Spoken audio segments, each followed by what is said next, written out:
Hello everyone, welcome to Sarvodaya classes. Sarvodaya classes में आप सभी का स्वागत है। आज हम लोग देखेंगे साइमन कमीशन के बारे में। ठीक है, इससे पहले हम लोग गवर्नमेंट ऑफ इंडिया एक्ट 1919 यानी कि 1919, जिसको मॉन्टेग्यू चेम्सफोर्ड अधिनियम के नाम से भी जाना जाता है, वहाँ तक की चीज़ों को हम लोग प्रॉपर समझ चुके हैं। ठीक है, हालांकि मॉन्टेग्यू चेम्सफोर्ड जो 1919 का एक्ट था, उसी में एक प्रावधान किया गया था कि हर 10 साल में जो है या 10 साल बाद जो है इस एक्ट के रिव्यू किया जाएगा, यानी कि इस एक्ट में क्या क्या और सुधार होने चाहिए, इस चीज़ को लेकर के एक रिव्यू किया जाएगा। तो उसी रिव्यू के संदर्भ में जो है ये साइमन कमीशन भारत आया हुआ था। ठीक है, तो आइए देखते हैं इसमें क्या क्या प्रावधान थे और इसको थोड़ा सा समझने की कोशिश करते हैं। देखिए, साइमन आयोग जो है 7 सदस्यों का एक समूह था, यानी कि इसमें 7 मेंबर थे और इसका गठन जो है वो 8 नवंबर 1927 में किया गया था। ठीक, और इसका मुख्य उद्देश्य यही था कि भारत में संविधान सुधारों के अध्ययन के लिए किया गया था, यानी कि संविधान में सुधार किए जा सकें। यह जो गवर्नमेंट ऑफ इंडिया एक्ट 1919 है, तो उसमें क्या कमियां रह गई हैं, उन चीज़ों को सुधार करके और नए स्तर से लागू करने के प्रयास करने के लिए इसका गठन किया गया था। ठीक है, और हालांकि इसको 1919 के एक्ट में प्रावधान किया गया था, तो इसको 1929 में आना चाहिए, लेकिन ये समय से पूर्व ही 2 साल पहले यानी कि 1927 में ही इसका गठन जो है कर दिया गया। और ये भारत में आने की बात करें तो भारत में ये 3 फरवरी 1928 को साइमन कमीशन जो है भारत आया। ठीक है, अच्छा, सभी जितने भी भारतीय आंदोलनकारी नेता थे, उन्होंने क्या किया कि साइमन कमीशन वापस जाओ के नारे लगाए और इसका जम करके विरोध किया। ठीक है, विरोध करने का कारण ये था कि इसमें जितने भी मेंबर थे, यानी कि जो 7 मेंबर थे साइमन कमीशन में, वो क्या थे, सभी मतलब ब्रिटिशर्स थे। किसी भी भारतीयों को उसमें जगह नहीं दी गई थी कि जो एक्ट भारत में कार्य कर रहा है उस एक्ट में क्या बदलाव होने चाहिए या कौन कौन से चेंजेज आने चाहिए, ये भारत के संदर्भ में जानकारी लेना चाहिए, लेकिन ऐसा नहीं किया गया। तो साइमन कमीशन के विरुद्ध जो ये आंदोलन हो रहा था, उसमें जो उस टाइम पर मुस्लिम लीग थी उसने भी भाग लिया था। और साइमन कमीशन का, जैसा कि आप नाम से समझ पा रहे होंगे, साइमन कमीशन, चूँकि इसके जो अध्यक्ष थे उनका नाम था सर जॉन साइमन। क्या नाम था? John Simon. तो उन्हीं के नाम पर जो है इसका नाम साइमन कमीशन रखा गया था। ठीक है, अब देखिए, साइमन कमीशन के जो मुख्य सुझाव थे वो क्या थे। भाई, यहाँ पर आया साइमन कमीशन, उसने इतना प्रोटेस्ट होने के बावजूद भी अपने कुछ रिपोर्ट जारी की। उसमें उन्होंने क्या सुझाव दिए? उन्होंने सुझाव ये दिया कि भारत में एक संघ की स्थापना हो जिसमें ब्रिटिश, भारतीय प्रांत और देसी रियासतें शामिल हों। ठीक है, एक यानी संघ की स्थापना करनी चाहिए जिसमें प्रांत और देसी रियासतों को शामिल करना चाहिए। केंद्र में एक उत्तरदायी व्यवस्था होनी चाहिए। वायसराय और प्रांतीय गवर्नर को विशेष शक्तियाँ दी जाएं। एक लचीले संविधान का निर्माण हो, यानी कि एक फ्लेक्सिबल कॉन्स्टिट्यूशन भी बनाया जाना चाहिए। प्रांतीय क्षेत्र में विधि तथा व्यवस्था सहित सभी क्षेत्रों में उत्तरदायी सरकार की गठित की जाए। ठीक है, तो ये कुछ क्या थे, मेन पॉइंट थे जो साइमन कमीशन के द्वारा सुझाव किए गए कि ये चेंज जो है लेकर के आने चाहिए। अच्छा, सदस्यों की बात करें यदि, तो आयोग में, साइमन कमीशन के आयोग में 7 सदस्य थे। Sir John Simon, Clement Attlee, Harry Levy Lawson, Edward Cadogan, Vernon Howardson और जॉर्ज लेन फॉक्स और डोनाल्ड हावर्ड। ठीक है, ये क्या थे, ये 7 सदस्य थे साइमन कमीशन आयोग के, जिसमें से जो मुख्य थे वो कौन थे? सर जॉन साइमन थे और यही इस कमीशन की अध्यक्षता कर रहे थे। ठीक है, इसके बाद देखिए हुआ क्या कि इसमें काफ़ी कुछ कॉन्सिक्वेंसेस हुए इस कमीशन के आने से। हुआ क्या कि 1927 में मद्रास में कांग्रेस का अधिवेशन हुआ। जैसा कि आपको ये चीज़ ज्ञात होगी कि हर वर्ष जो है कांग्रेस के नॉर्मल अधिवेशन होते थे और विशेष अधिवेशन होते थे। तो जो कांग्रेस का मद्रास अधिवेशन हुआ 1927 में, उसमें ये सुझाव पारित किया गया कि साइमन कमीशन की बहिष्कार का फैसला किया गया। जिसमें गांधी, नेहरू, इन सभी ने क्या किया, इस चीज़ का विरोध करने का निर्णय लिया कि हम सभी लोग मिलकर जो है साइमन कमीशन का विरोध करेंगे। मुस्लिम लीग ने भी साइमन कमीशन की बहिष्कार करने का फैसला लिया। और पीछे मैंने अभी आपको बताया कि इस कमीशन का विरोध इसलिए हो रहा था क्योंकि इसमें सभी सदस्य क्या थे, ब्रिटिशर्स थे और किसी भी भारतीय को इसमें जगह नहीं दी गई थी। ठीक। और होता क्या है, इसी कमीशन के प्रोटेस्ट में, यानी कि इस कमीशन के बहिष्कार के प्रोटेस्ट में 30 अक्टूबर 1928 को लाला लाजपत राय, ठीक है, को पीटा गया, बेरहमी से पीटा गया, जिससे क्या होता है कि लाला लाजपत राय को गंभीर चोटें आती हैं और उनकी जो है मृत्यु हो जाती है। कब? 17 नवंबर 1928 को। ठीक। 30 अक्टूबर 1928 को ये प्रोटेस्ट करते हैं और 17 नवंबर 1928 को जो है इनकी मृत्यु हो जाती है। हालांकि इन्होंने एक स्टेटमेंट भी दिया था कि आज मेरे ऊपर बरसी हर एक लाठी की चोट अंग्रेज़ों की ताबूत की कील बनेगी। यानी कि ये लाला लाजपत राय का स्टेटमेंट था कि अगर आज ब्रिटिशर्स मेरे ऊपर इस तरह का अत्याचार कर रहे हैं तो उसके बदले जो भी लाठियाँ मुझ पर बरसाई जा रही हैं वो अंग्रेज़ों की जब ताबूत तैयार हुई तो उसमें हर एक कील बनेगी ये लाठियाँ। ठीक है। खैर, इसके बाद आते हैं कॉमनवेल्थ अवार्ड में। साइमन कमीशन के बाद अगली सीरीज़ में क्या था, कॉमनवेल्थ अवार्ड था या सांप्रदायिक पंचाट था, जिसकी घोषणा जो है 16 अगस्त 1932 को की गई थी। अच्छा, सांप्रदायिक पंचाट या कॉमनवेल्थ अवार्ड था क्या? तो इसमें क्या था कि जो अल्पसंख्यक जातियों को हिंदुओं से अलग करने का प्रावधान था। जैसा कि आपको मालूम होगा कि ब्रिटिशर्स का मेन मुद्दा था क्या, कि बांटो और राज करो की नीति अपनाना उनका मेन पर्पज़ था, या इसी नीति को अपना करके ही भारत में वो लोग राज कर रहे थे।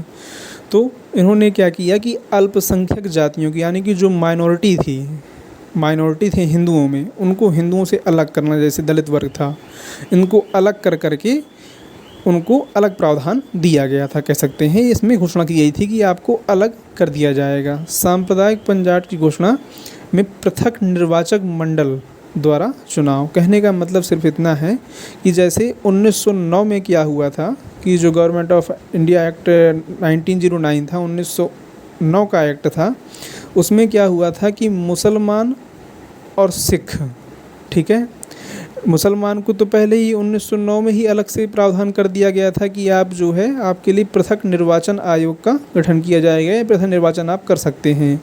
लेकिन 16 अगस्त 1932 को जो सांप्रदायिक पंचायत आया, इसमें मुस्लिम, सिख और साथ में दलित वर्ग, ठीक है, इन्हीं की बात मैं कर रहा था अभी, कि दलित वर्ग को भी इसमें क्या कर दिया, ये प्रावधान कर दिया गया कि दलित वर्ग को भी इनको अलग कर दिया जाएगा हिंदुओं से। ठीक है, यह इनके लिए पृथक निर्वाचन होगा। और इसी के प्रोटेस्ट में क्या होता है कि गांधी जी वहाँ यरवदा जेल में, पूना की यरवदा जेल में अनशन पर बैठ जाते हैं। तो सांप्रदायिक पंचायत की घोषणा की और अवधि इसकी सविनय अज्ञा आंदोलन के समय थी। सांप्रदायिक पंचायत जारी करने के समय अल्पसंख्यकों के लिए पृथक निर्वाचक मंडल द्वारा चुनाव। कहने का मतलब ये है कि जो सांप्रदायिक पंचायत था उसमें ये प्रावधान किया गया था कि दलितों के लिए भी एक पृथक निर्वाचक मंडल होगा। यानी जैसे मुसलमानों के लिए क्या था कि 1909 का जो एक्ट था उसमें प्रावधान किया गया था कि मुस्लिम व्यक्ति ही उसमें मेंबर बन सकता है और मुस्लिम व्यक्ति ही उनको वोट दे सकता है। तो वही चीज़ का प्रावधान यहाँ भी किया जा रहा था। अच्छा, द्वितीय गोलमेज सम्मेलन जब हुआ, आपको मालूम होना चाहिए कि 3 गोलमेज सम्मेलन हुए। ठीक है, तो द्वितीय गोलमेज सम्मेलन जब हुआ तो उसकी समाप्ति के बाद जो इंग्लैंड के प्रधानमंत्री थे उनका नाम क्या था, सर रैमजे मैकडोनाल्ड। ठीक है, इन्हीं ने क्या किया कि जो भारत की सांप्रदायिक समस्या थी उसके समाधान के लिए 16 अगस्त 1932 को जो है ये सांप्रदायिक पंचायत अथवा कम्युनल अवार्ड कहा जाता है, इसको डिक्लेयर कर दिया कि यहाँ पर लागू किया जाएगा। ठीक है, तो प्रश्न यदि बनता है किसने लागू किया, तो सर रैमजे मैकडोनाल्ड ने किया। 16 अगस्त 1932 को प्रकाशित किया।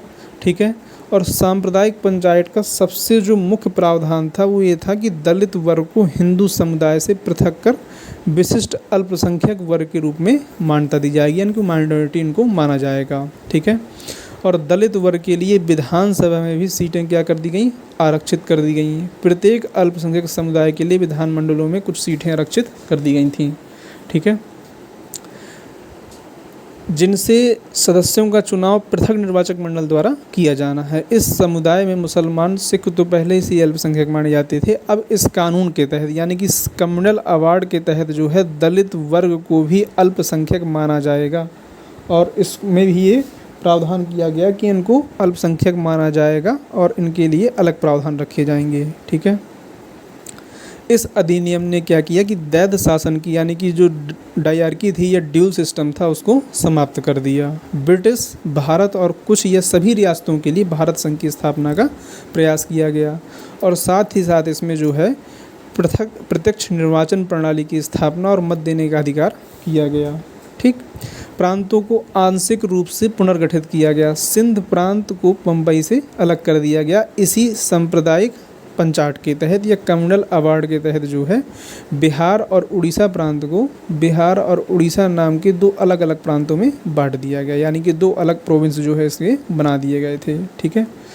अब देखिए इसी कम्युनल अवार्ड में ही वर्मा को भारत से पूर्णतः अलग कर दिया गया। अदम को भी भारत से अलग करके स्वतंत्र उपनिवेश बनाया गया था। ये सब के यहाँ पॉइंट हैं, इनको एक बार आपको देख लेना है, बिल्कुल रटना नहीं है इनको, केवल एक बार देख लीजिएगा, इससे प्रश्न बन सकता है। इसमें जैसे एक इम्पॉर्टेंट पॉइंट ये है कि इसी कम्युनल अवार्ड में संघीय न्यायालय की स्थापना की गई थी 1 अक्टूबर 1937 को। ठीक है। सर एलिजा इम्पे जो पहले इसके मुख्य न्यायाधीश बने थे उसकी स्थापना भी जो है इसी में प्रावधान किया गया था। यह पॉइंट इसमें डाला गया था इस चीज़ के लिए। ठीक। अच्छा, इसके बाद यदि बात करते हैं तो सबसे जो अंत में आता है वो कौन सा आता है, वो आता है भारतीय स्वतंत्रता अधिनियम 1947। ठीक है, 1947। तो इस एक्ट ने क्या था कि भारत को दो राष्ट्रों में यानी भारत और पाकिस्तान के रूप में विभाजित किया। बंगाल प्रोविज़न और पंजाब प्रोविंस जो थे दो नए देशों में विभाजित किया गया इसको। अच्छा, इसमें साथ में ये कहा गया कि क्राउन का प्रतिनिधित्व करने वाले दोनों देशों में प्रत्येक गवर्नर जनरल का एक कार्यालय बनाया जाएगा। ये बनाया गया था कह सकते हैं आप। ठीक। और साथ ही इसमें ये भी कहा गया कि जो रियासतें होंगी उन पर ब्रिटिश क्राउन के कंट्रोल को समाप्त कर दिया गया। ठीक है, यानी ब्रिटिशर्स अब इसमें कंट्रोल नहीं करेंगे। भारत और पाकिस्तान की संबंधित संविधान सभाओं का विधायी अधिकार उनको सौंप दिया गया। ठीक। और 1947 के बाद ये प्रावधान किया गया इस government of India independence act में 1947 में कि भारत का कोई भी सम्राट या सामग्री नहीं होगा जैसे कि कॉलोनियल टाइम पीरियड पे था। ठीक।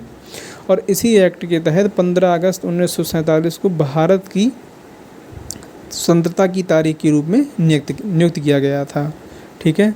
और एक्ट के बाद निम्न क्षेत्र बनाए गए कौन कौन से, तो पाकिस्तान था, पूर्वी बंगाल था, पश्चिम बंगाल था, पश्चिम पंजाब था, सिंध बलूचिस्तान के मुख्य प्रांत थे। उत्तर पश्चिम प्रांत एक जनमत संग्रह का विषय था और अब इसे पख्तूनख्वा के नाम से जाना जाता है। बंगाल प्रांत का अस्तित्व समाप्त हो गया और उसका गठन पूर्वी बंगाल और पश्चिम बंगाल के रूप में हो गया। ठीक है, यानी कि जो आज आप देखते हैं बांग्लादेश वो क्या था, पूर्वी बंगाल था और पश्चिम बंगाल उस बंगाल के पश्चिम में पड़ता था, इसलिए उसको पश्चिम बंगाल कहा गया। और सिलहट भी जो है जनमत संग्रह के अधीन हो गया। ठीक है। और इसी एक्ट में जो है क्या किया गया, जो 1947 का एक्ट था, माउंटबेटन भारत के गवर्नर जनरल के रूप में कार्य करते रहे और पंडित जवाहरलाल नेहरू को आज़ाद भारत का पहला प्रधानमंत्री बनाया गया। यानी कि जो गवर्नर जनरल थे वो तो माउंटबेटन ही रहे, लेकिन पंडित जवाहरलाल नेहरू को पहला प्रधानमंत्री बनाया गया। सरदार वल्लभ भाई पटेल की बात करें तो उनको पहला गृह मंत्री बनाया गया था। ठीक है, गृह मंत्री नियुक्त किया गया था। पाकिस्तान में यदि बात करें, जैसे दो डोमिनियन ऑफ स्टेट बने थे, एक भारत और एक पाकिस्तान, तो पाकिस्तान की बात करें तो पाकिस्तान में मोहम्मद अली जिन्ना वो गवर्नर जनरल बने और लियाकत अली खान को पाकिस्तान का पहला प्रधानमंत्री बनाया गया। ठीक है, तो ये सारे क्या थे, 1947 के प्रावधान थे। अच्छा, और भी पॉइंट हैं लेकिन सब बहुत सारी चीज़ों को एक साथ इकट्ठा करना नहीं सही लगा, इसलिए जो है कुछ विशेष पॉइंटों को ही यहाँ ऐड ऑन किया गया है। ठीक है, अब इसके बाद जो है इंटरिम गवर्नमेंट है और फिर इलेक्टेड गवर्नमेंट है, कौन कौन से उसमें मेंबर हुए, तो उन सारी चीज़ों के भी बारे में जानकारी जो है आपको नेक्स्ट वीडियो में मिलेगी। ठीक है, और